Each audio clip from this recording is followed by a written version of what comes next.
in terms of coming back to barriers that we know about, so we've had things, for instance, that I've seen culturally related, so not actually related to risk factors.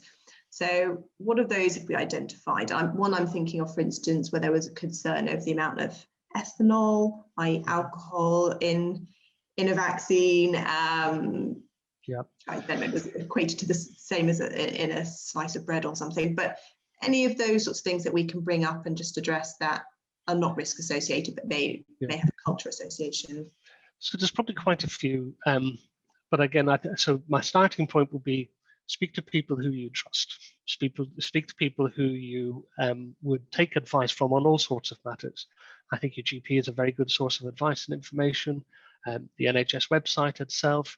But culturally, then thinking about your faith leaders or community groups, they very often are, they have been working with us to try and help make sure we get a clear message and an accurate message out.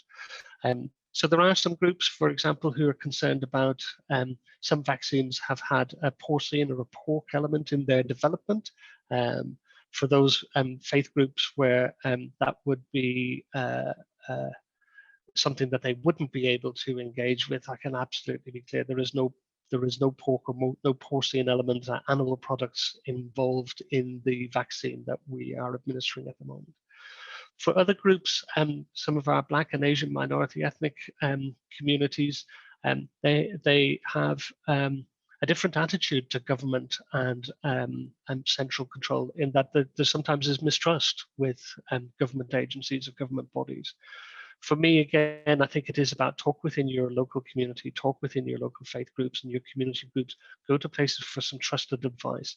It's very difficult if you're looking at Facebook and WhatsApp and things like that, where you're getting messages that very often are targeted at specific cohorts, whether it be South Asian or North Asian groups, and where the messaging is targeted to tap into some of their fears and their anxieties.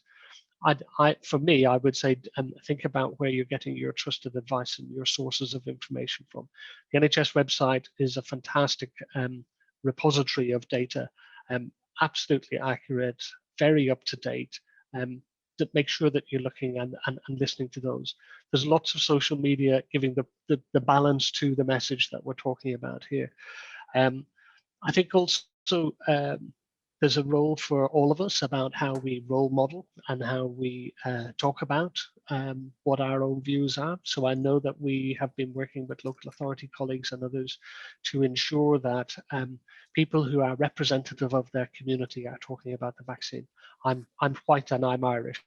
For some people, they will see me as a trusted person because of my profession. For others, they won't. They would prefer to hear that from somebody who speaks the same language, has the same faith, who's from the same country of origin, or culturally aligned in some way. And I'm really comfortable with that. I think what we want to have is as many voices as we can, talking in the right way.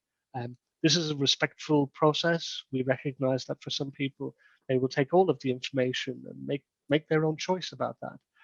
And I think that's the right thing to do. But I think you also need to bear in mind that the choice you make is a benefit just not for you on a personal level, but also for your wider community too.